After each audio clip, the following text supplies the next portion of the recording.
सजने लगी है सियासत, आजमाए जा रहे नए नए दांव, क्योंकि शुरू हो रहा है सबसे बड़ा चुनाव।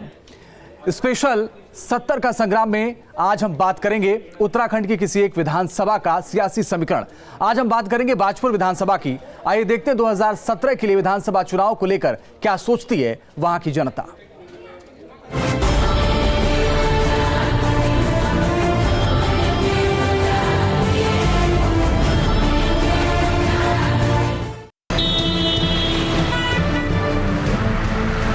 उधम सिंह नगर में कभी डाकू सुल्तान सिंह का सिक्का चलता था। सूबे की सियासत में ये जिला काफी अहम माना जाता है, लेकिन आज ये कई समस्याओं से जूझ रहा है। जनपद में विधानसभा की कुल 8 सीटें हैं। आज हम बात करेंगे बाजपुर विधानसभा की। राजा बाज बहादुर वंश का यहाँ राज रहा, इसी वजह से इसे बाजपुर का नाम दिया गया। तराई में होने के कारण ये इलाका कृषि प्रधान है। साथ ही कोसी नदी में अवैध खनन कारोबारियों का यहाँ वर्चस्व है। बाजपुर में स्थित सहकारी चीनी मिल इलाके के लिए वरदान मानी जाती है, लेकिन बदलते वक्त के साथ नेताओं और सरकारी तंत्र ने इसे कमाई का जरिया बना लिया है। सूबे की सियासत में बाजपुर विधानसभा काफी महत्वपूर्ण मानी जाती है। यहाँ से विधायक यशपाल आर्य कैबिनेट मंत्री भी हैं। साल 2002 और 2007 में ये सीट बीजेपी के खाते में गई, जबकि 2012 में परिसीमन के तहत बाजपुर विधानसभा का विस्तार हुआ और यशपाल आर्य ने बीजेपी उम्मीदवार को हराकर भारी मतों से चुनाव जीता। माना जा रहा है कि इस बार बीजेपी से राजेश कुमार और यशपाल आर्य के बेटे संजीव आर्य कांग्रेस के टिकट पर यहां से चुनाव लड़ेंगे, जबकि यशपाल आर्य के कहीं और से चुनाव लड़ने की संभावना जताई जा रही है। बाजपुर से मौजूदा विधायक यशपाल ने बड़ी संख्या में सड़कों का निर्माण कराया है, लेकिन बुनियादी समस्याएं जस की तस हैं। विकलांग विधवा बहनों को, वृद्धों को 8,000 से ज्यादा पेंशन सुविधा आज प्राप्त हो रही है। पिछले 5 सालों में 8,000 पात्र व्यक्तियों को हमने पेंशन देने का काम किया। एक लंबी फेहरिस्त है। सिंचाई के क्षेत्र में हमने 200 करोड़ के लगभग सिंचाई नहरें, जो हमारी बाढ़ से जो प्रभावित क्षेत्र है, गांव है, उनको बचाने के लिए 200 करोड़ रुपया हमने खर्च किया है। यहाँ पर नलकूप, ट्यूबवेल हमने बनाए हैं। तो सिंचाई और पेयजल से हमने गांव को जोड़ने का जो हमारा लक्ष्य था, उसको हम पूरा करने की दिशा में आगे बढ़े हैं। बाजपुर में बस अड्डे की मांग आज तक अधूरी है। फायर स्टेशन का निर्माण अभी तक नहीं हो पाया है। स्वास्थ्य सुविधाओं का बुरा हाल है और यहाँ की जनता लंबे अरसे से पोस्टमार्टम हाउस की मांग कर रही है। साथ ही गन्ना किसानों का समय पर भुगतान न होना भी बड़ी समस्या है। बाजपुर से भगीरथ शर्मा, न्यूज स्टेट उत्तराखंड, उत्तर प्रदेश। देखिए विधायक की पिछले 5 साल की बड़ी उपलब्धि और आगामी योजनाएं।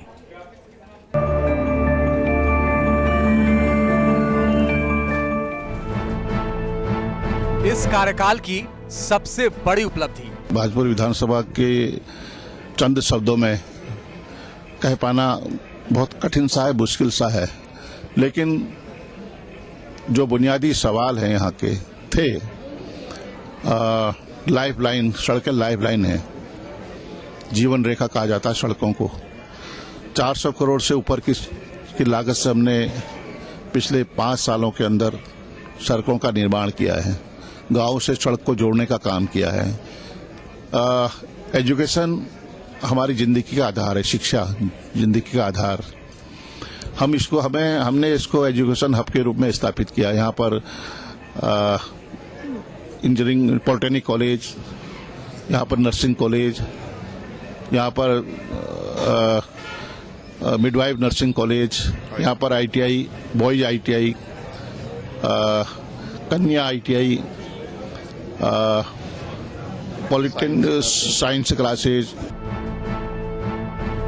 लोग आपको दोबारा वोट क्यों दें? जनता ने पिछले 10 सालों का आकलन करे, यहाँ की आवाम, और पिछले 5 सालों में जो हमने कोशिश की है हमने, मैं नहीं कहूंगा कि हम सब कुछ कर पाए हैं, लेकिन एक कोशिश की है, ईमानदार कोशिश की है कि बाजपुर की पहचान विकास के मामले में आगे हो। बाजपुर पहले अलग थलग दिखाई देता था विकास की दौड़ में, आज बाजपुर अलग दिखाई देता है विकास के मामले में। इस बार जीते तो क्या करेंगे? जैसा मैंने कहा कि रोजगार परक शिक्षा देना हमारा लक्ष्य रहा है, नौजवानों के हाथों को रोजगार मिले, यहाँ के जो बुनियादी सवाल अधूरे रह गए हैं कोई, उनको हम पूरा करेंगे। बाजपुर में मैंने कहा कि एजुकेशन हब के रूप में हमने इसको स्थापित करने की दिशा में पहल की है, और भी कई मसले मसलात होंगे जो जनता या आवाम यहाँ के लिए कहेगी। देखिए विपक्ष का आरोप और दावा।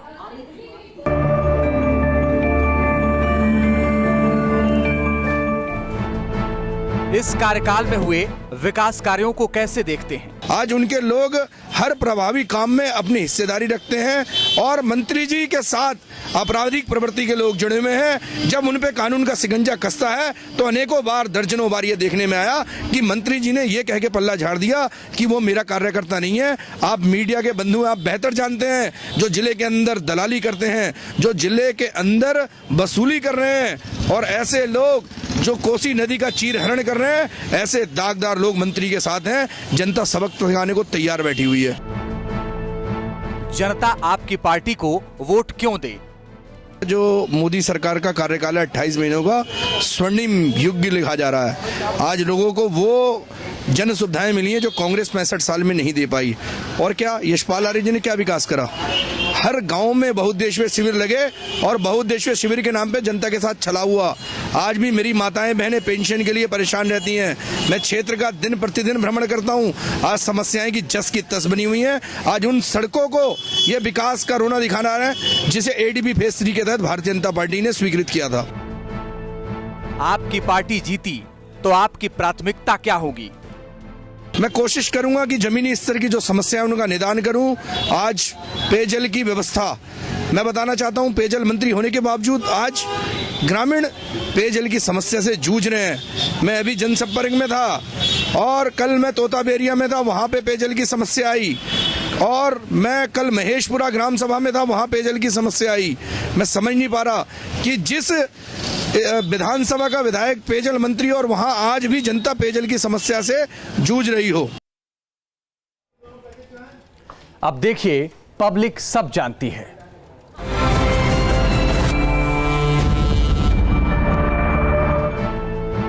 क्या इलाके में हुए विकास से आप संतुष्ट हैं? देखिए, हम पूर्ण रूप से संतुष्ट हैं, क्योंकि जितना माननीय मंत्री जी ने यहाँ पर इस समय करवाया है कार्य, वो पिछले 10 सालों में क्या, पिछले अभी तक किसी भी मतलब विधायक के संबंध में आज तक वो नहीं हुआ है। 100% संतुष्ट हैं जी। मैं उनसे संतुष्ट नहीं हूँ। विकास से कार्य एक नाम मात्र भी नहीं है।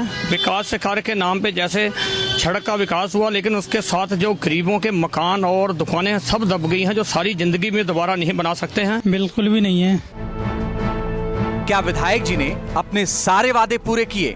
देखिए, मैं तो इतना समझता हूँ कि मंत्री जी ने जो वादे नहीं किए थे वो भी उनको कहा गया है। जो उन्होंने वादे किए थे, थोड़ा 1-2 साल लेट तो हुआ, मगर अब उन्होंने सब पूरे कर दिए। खरे उतरे क्या है, मतलब जो भी दिख रहा है सड़क पे ही दिख रहा है। बहरहाल ये है कि गांव में विकास नहीं दिख रहा है। अपने वादों में कहा कुछ है लेकिन हुआ कुछ है। वादे बहुत किए थे, मगर अभी तो ये रोड बनवा दें हमारी, तो मान जाएंगे कि सही काम कर रहे हैं।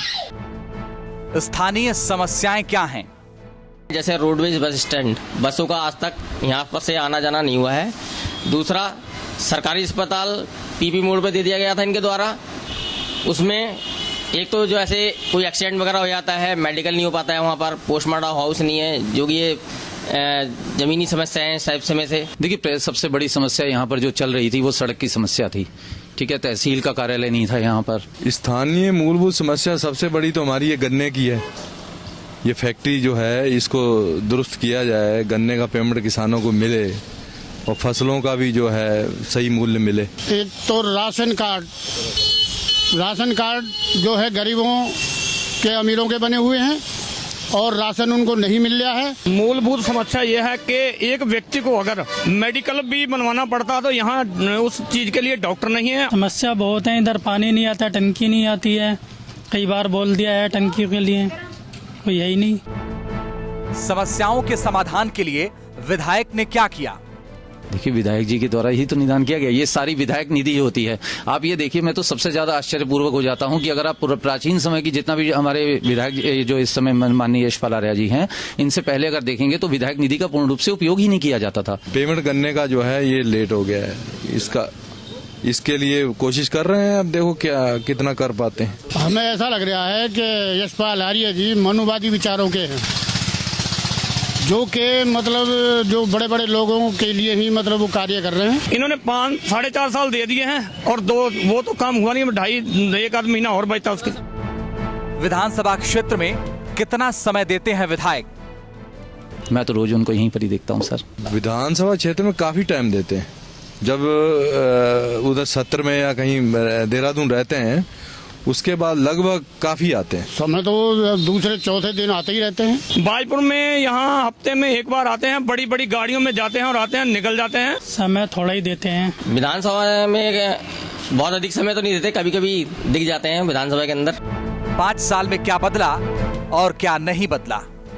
पूर्ण रूप से हर तरफ से आप देखिए बाजपुर जो पहले था और अब है, आप उठा के सीमा किसी भी तरफ की फोटो आप खींच की पुरानी देख लीजिए और आज की देख लीजिए। हर तरफ से किसी भी क्षेत्र में, चाहे वो शिक्षा का क्षेत्र हो, चाहे वो रोजगार का क्षेत्र हो, चाहे वो यहाँ पर यातायात हो, कोई भी हो, इस समय बाजपुर पूर्ण रूप से विकास के उसमें आ चुका है। आपको क्या बताएं, जब ये इलेक्शन हुआ था और ये विधायक बने थे, उस समय कोई सड़क नहीं थी, कोई नहर सब टूटी फूटी थी। सड़कों में मतलब ये लगाओ कि ये छोटी गाड़ियां तो चल ही नहीं पाती थी।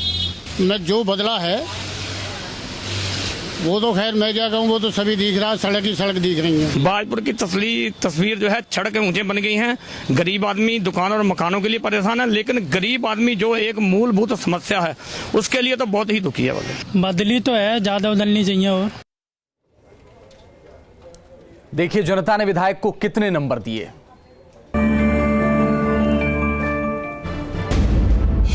पूरे के पूरे 10 सर। 10 में से 9 नंबर।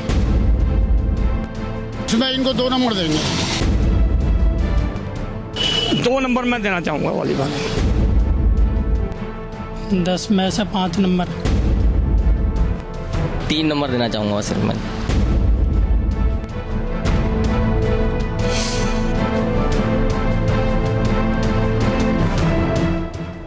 और इसी के साथ अभी के लिए बस इतना है, लेकिन खबरें लगातार जारी। आप देखते रहिए न्यूज़ स्टेट उत्तराखंड, उत्तर प्रदेश।